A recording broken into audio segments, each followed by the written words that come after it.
I need to talk to you. What is going on? I'm really worried about you. Things haven't been going great.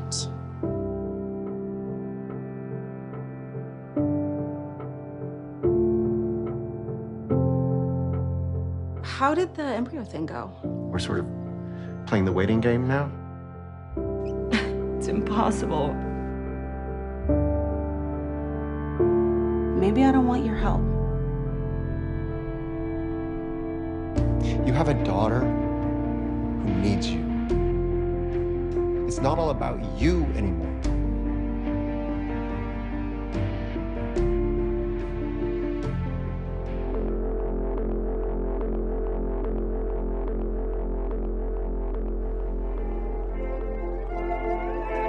Just promise me you won't keep lying to me.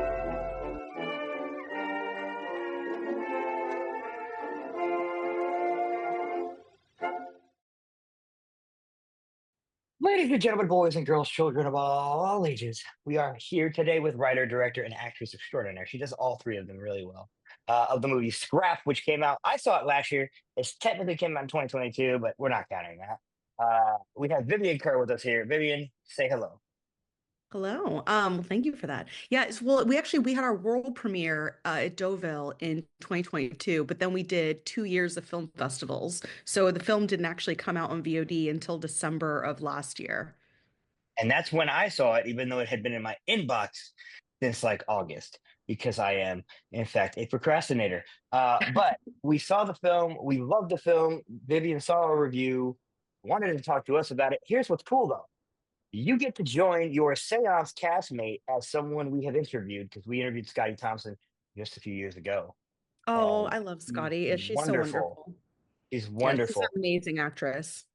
We also saw that you commented on Harula Rose's post of us interviewing her as well. So we saw you on there as well. So obviously, you know all of our friends.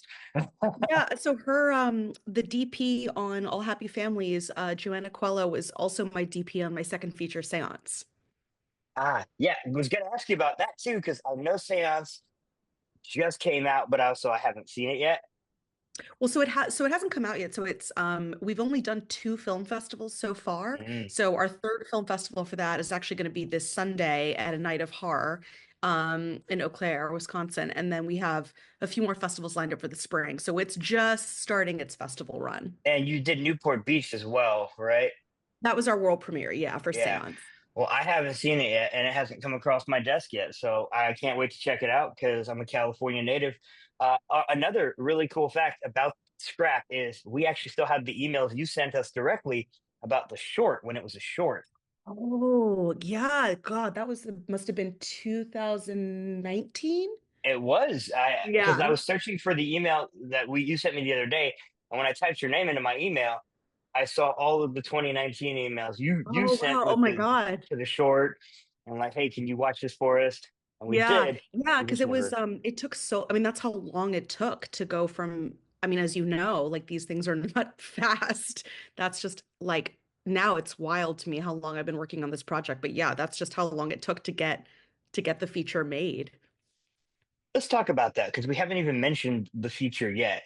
Uh, Obviously, in my review, I mention and tell people exactly what's going on. You play Beth, who is a struggling former PR person, which is ironic because you did PR for your own PR for the short, which is insane to do. But I commend that level of effort. But she's a former PR person who no longer has a job. She's been living in her car, and her daughter's been staying with her brother, played by the amazingly talented Anthony Rapp.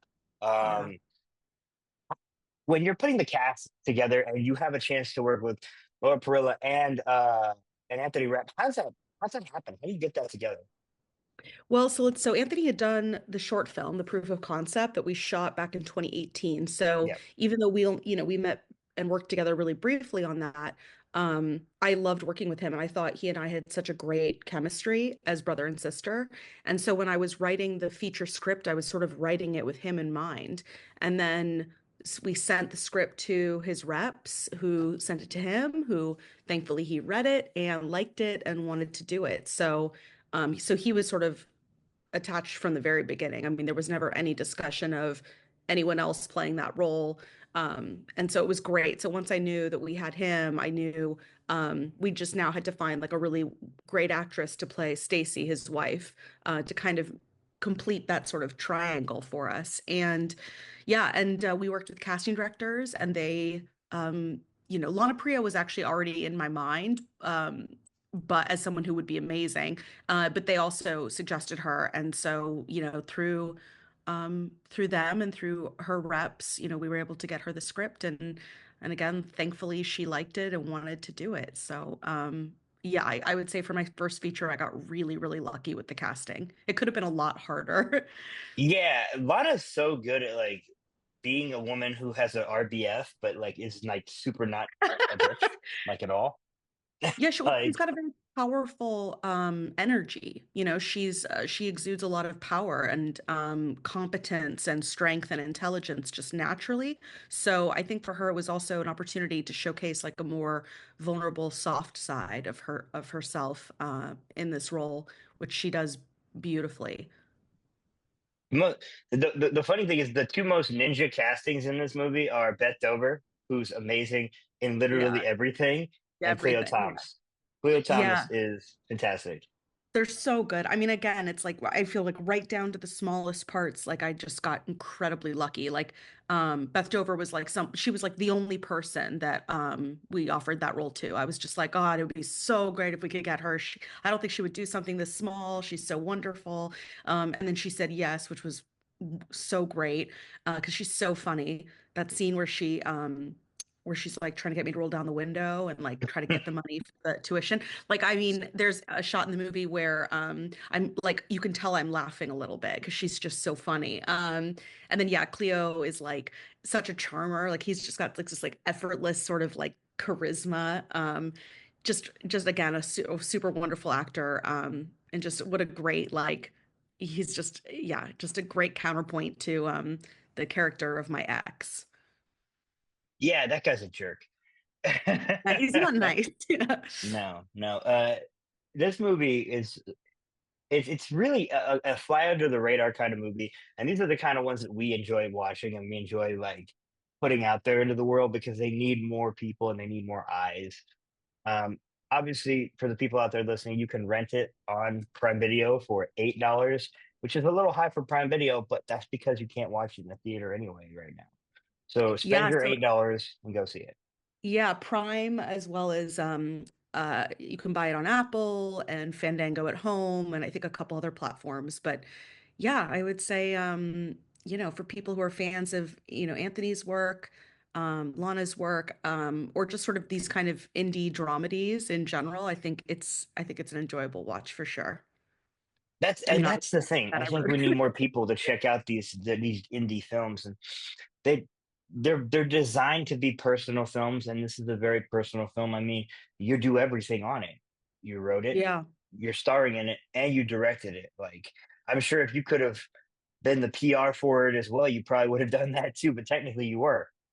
I mean, Yeah, I mean it's that cliche, I guess, of these indies are labors of love, and it's because and I was on the festival circuit with Scrap for so long. I had the privilege of meeting and seeing so many indie films and indie filmmakers, and yeah, everyone has a similar story where like these films, no one came to them with the money, no one came to them with the script. They were all, self-generated projects that often took 4, 5, 6, 7 years to get made. So when you see a film like that, you can feel it. You can feel sort of the love behind it. There's nothing cynical about these films. well, and that's a big thing for me, especially is like I appreciate authenticity in the work, and there's a true authenticity to everything. Like I said, I mean, back when this film was put across my desk, I reached out to get an interview with you, and nobody responded back to me. So Oh, who did you reach out to? I'll yell at them. yeah, and then I tried to get Anthony as well, and nobody reached out to me. So Oh, it's just one of those things where, as a independent film critic myself, I'm not tied to like a big I'm just out, we're out here doing our thing. Me and yeah. my co-host Shay are just out here doing our thing. And so when we get a chance to see small movies at festivals, those are the ones we like to put Yeah, forward.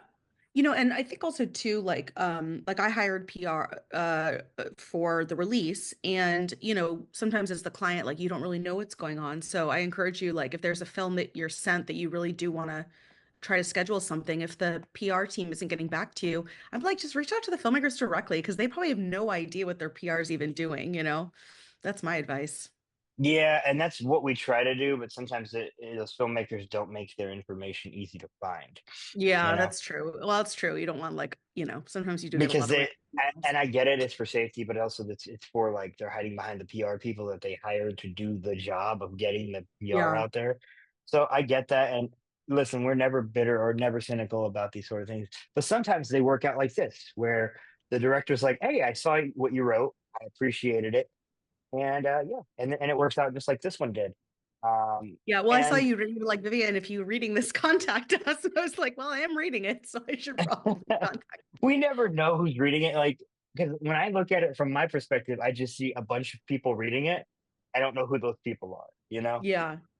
And we had a day where like we just went off for like 5,000 views in a day.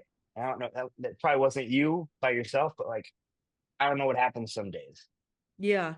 I never know. And it's pretty fun. It's pretty fun to see what happens. Because sometimes we do an interview with a director and they're like, "Hey, I love there's a question I'm going to ask you at the end that usually leads to them coming onto our podcast."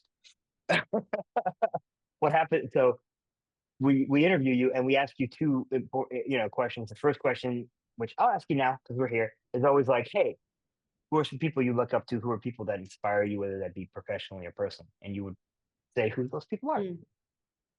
Mm. God, I mean, so many. When I was a kid, I really admired, which is funny because now I am a multi-hyphenate, but I was a huge admirer of like Kenneth Branagh. And I was like a whole like Shakespeare nerd, when I was a kid. And so, the way that he was able to write, direct, adapt, all of these incredible movies, like Much Ado About Nothing, all those movies he made with Emma Thompson, I was like just sort of obsessed with him. And I remember seeing the like 3 hour Hamlet that he directed and being like, blown away and being like, how on earth is he directing this movie that is huge? I mean, massive sets, massive cast. And then he's also playing Hamlet. I was like, what is going on? But that kind of ambition was like, wow, like I, really planted a seed in me that like maybe one day, I could also direct. And so, yeah, I think that was like a super formative, probably childhood, artistic hero.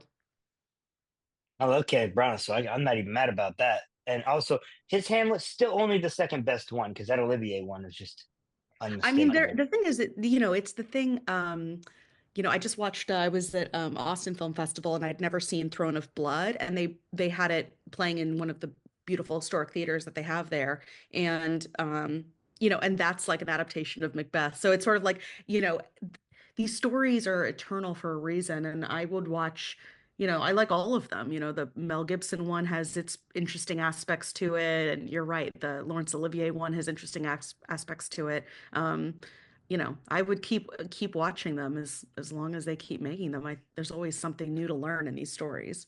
I mean, The Lion King, also Hamlet, basically. Yeah, sure, right? It's like, these permutations, yeah, like these stories of, yeah, like the son that has to sort of reset the kingdom and sort of like avenge their father in their name, right? That's like such a classic, I'm sure it's biblical in its origins. Yeah, yeah. Billy Shakespeare likes to write good stuff. It's what Yeah, it we is. like him. We like him. He's good. He's real He's good. And good. then, He's okay. If you I like mean, stories, I guess, and words. he Yeah. like invented 35 words in the English language. It's crazy. Yeah. I don't know Like, if it's which is true, but crazy. I remember reading once that he invented the name Jessica, like in The Merchant of Venice, like as a girl's name, that didn't exist. And I'm like, that cannot be true. But if it is true, that's amazing because it's such a popular name now. Yeah, it is. Like, that's so crazy. Yeah, it Yeah. says here he wrote it. He invented it. It's based created the name by and evangelicalizing the biblical name Iska. Yeah. I'm like, wow. Huh, I mean, it's a I nice didn't name, know nice that. name. Yeah. Look at me learning something today. That's always good. Well, I'm glad to know it's true because I'd heard it and always wondered. No, yeah, I guess that's true. I never thought about that. So this question is the one that always brings out the wolves right here. You only have two movies to watch for the rest of your life. What Oh two and no. why? I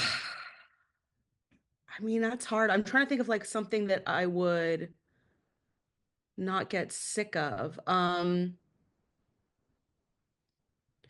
Also, I'm just trying to think too, like movies that are, might be like comfort food too, because if you can only watch two, maybe you want something that would be like a happy movie. I don't know if you'd want to watch something that's like incredibly dark.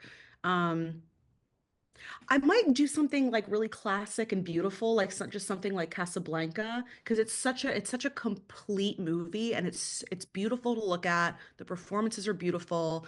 Um, I think something like that maybe, because I don't think I'd ever get sick of watching it. Like you could probably watch that movie, once a month and be fine. I'm trying to think, or maybe just something like really joyful, like maybe something like Moulin Rouge, like something like really over the top and like musical, so I could like sing along and would like make me happy. Um, yeah, I'm gonna go with like those two, Casablanca and Moulin Rouge. The funny thing is, Moulin Rouge. When you tell someone the synopsis of Moulin Rouge, they would not anticipate it's such a joyous film. Hey, this is about Yeah. a prostitute who's about to die of sexually Right. transmitted Yeah. disease. No, it's true. Okay, I forgot. You're right. It has a little bit of a bummer ending, but so much of it is just fun. Joyful. Yeah, joyful. I feel like if I could only watch two, maybe something that would be kind of like moving and artistic, sort of like Casablanca, and then something that would like always make me smile. Like let's say the first three quarters of Moulin Rouge. You know what's funny? Musicals are like that because La La Land is the same way. The first three Mm. quarters of the movie, you're like, yeah, yeah, then the last quarter, you're like, so bummed. I'm Yeah, so immensely bummed right now.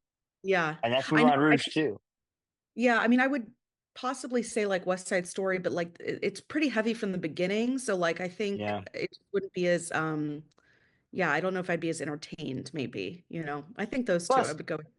the way that they sing Maria is always so like, I just met a girl named Maria. And you're like, I want to Yeah. punch this guy in the face. Don't say it like that. It's so Yeah, bad. there's an I'll punch you. ominous sort of yeah, like even from the very beginning of West Side Story, like well, obviously it's Romeo and Juliet, but there's sort of something that hangs over the whole thing that you kind of it's going to be really bad at the end. Um, but yeah, I think those two. Yeah, I have like three or four movies that I choose from, but yes, I like those picks. You're actually the second person. I had an interview earlier today for South by Southwest with the director, and he picked Casablanca also. Oh, it's just so beautiful. Like it's just a beautiful film. It Not just the is. cinematography, but just the screenplay, it's just like a lovely movie. And I think it's a movie where like, yeah, it's just not something that I think I'd ever get sick of. Michael Curtis is always going to be a good option. You know what I mean? Yes. Like Michael Yes. Curtis is always going to be a good option. Like there's really nothing left to say except for yeah, duh, it's Casablanca. Like Yeah. what else is there to say? Like Yeah. it's There's such a something great about movie. those movies, like that sort of era of movies. I think those are good picks in general, to sort of watch like over and over again. Like they're just, well, when they're good. Um, yeah. It's funny because like TCM's about to do an entire day of Barbara Stanwyck, and I can't wait because that means they might Oh, finally show Ball of Fire on there, and I love Ball oh, of cool. Fire. Oh, I've um, never seen it. so yeah, you should probably do that because they're probably going to play Double Indemnity, Ball of Fire. Yeah. They're probably going to play all kinds of Okay. great Stanwyck performances. So Yeah, maybe yeah. I love album. Double Indemnity, but I've never seen Ball of Fire. Oh, oh my God. Okay, so if you like Barbara Stanwyck, like I love Barbara Stanwyck, um, Ball of Fire is really cool because it's her and Gary Cooper, and basically she plays a lounge singer named Sourpuss O'Shea or Sugarpuss O'Shea, which is the dumbest name in the history of ever, but it's so good. Oh no, Ball of Fire is actually on Peacock, so I guess you can watch it right now anyway. Oh, okay. I'll have to look that up. Yeah, so there you go, and it's really fun. And Gary Cooper plays a super handsome encyclopedist. It's just fun. I love screwball romantic comedies. Those Yeah. are my those are my shits. So when those come across, classic or otherwise, I'm gonna watch them. I thought this was gonna be a little more romantic, but I'm glad it wasn't because it was perfectly what it needed to be, which was Yeah. a self-examination of a woman at the end of her rope. Yeah. The end of her rope. Yeah. Definitely. And it's great because it's nice to see someone like you who's been working so hard for over a decade finally get a chance to make something you wanted to make. That's a feature, and I always love seeing that because you've been putting it to your trade for over a decade now, and in smaller projects and TV and this and then that, and so it's nice to finally see you make something you wanted to make. Well, thank you. Yeah, I mean, I don't, it's funny because when I look back on, how much time and effort and years and stress and everything, I just wouldn't change anything. I feel so lucky that I know there's so many filmmakers out there who are where I was, back in like 2018, who are just desperate to make their first feature and just don't know how to get it going. And I feel very lucky that not only did I get to make my film, but I got to make my film 95% of the way that I wanted to do it. And so, and that I got to make a second one, and just so many filmmakers just never even get a chance to make their first. So I'm aware of how incredibly lucky I am. And now we're here with your second one, and I can't wait to hit that for that one to come across my desk too. Yes, I'm sure at some point it will. They always do. I don't know how. Is there anything else you want to leave the audience with? After our kind of lengthy discussion, which I had a great time. So Yeah, no, thank you for, I mean, I guess I would just say, if people like films like about sort of brother sister dynamics. People enjoy like the Skeleton Twins with Bill Hader and Kristen Wiig, or You Can Count on Me with Laura Linney and Mark Ruffalo. Scrap is very much like those kind of films. So yeah, I hope people will find it on Amazon or elsewhere. yes, and no trigger warning for this one, unlike the Skeleton Twins. But Yeah, no, yes, no, no, yeah, it's I mean, there's some heavy subjects that are touched upon, but I would call the film overall, a dramedy, that, is not it would be like PG-13, I think. yeah, but it's still really good. It's a very smart script, and ladies and gentlemen, Vivian Kerr, Oh, thank you thank so you. much for spending time with me. Obviously, this will go up on the YouTubes, and we'll share it, and people can tell you how awesome your film is, and I look forward to letting them do that. And Oh, I thank will you. say this as well. There's a spot for you at the podcast if you ever want to come on it.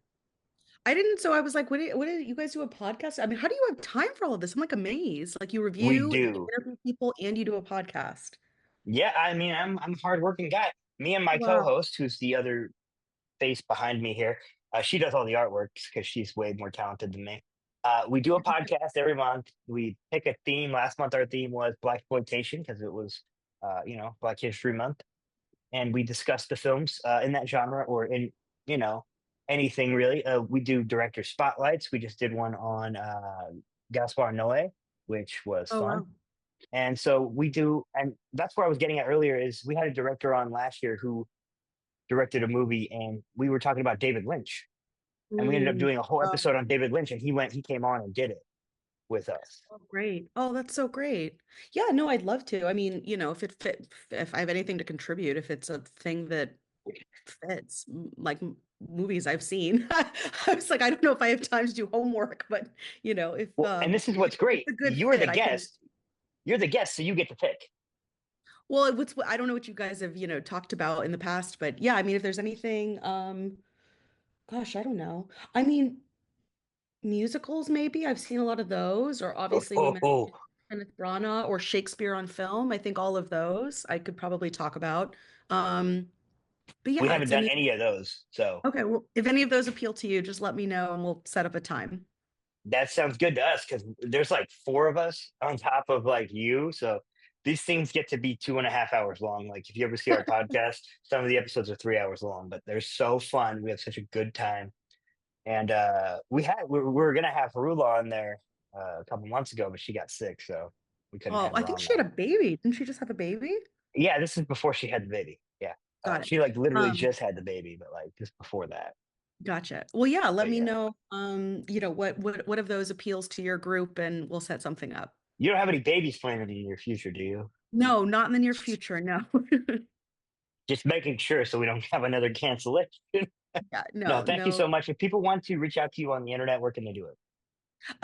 They can do it at I guess my Instagram, I guess, is where I'm most doing things on the internet. So my Instagram is just my name, Vivian Kerr, and then Scrap also has an Instagram account at I think it's Scrap the Film. There you go, ladies and gentlemen. Vivian Kerr for Scrap. Make sure you're following us, of course, at Film Stop Reviews on all of the places and things that you can do stuff. Anyway, yeah. Thank you so much for being here with us. And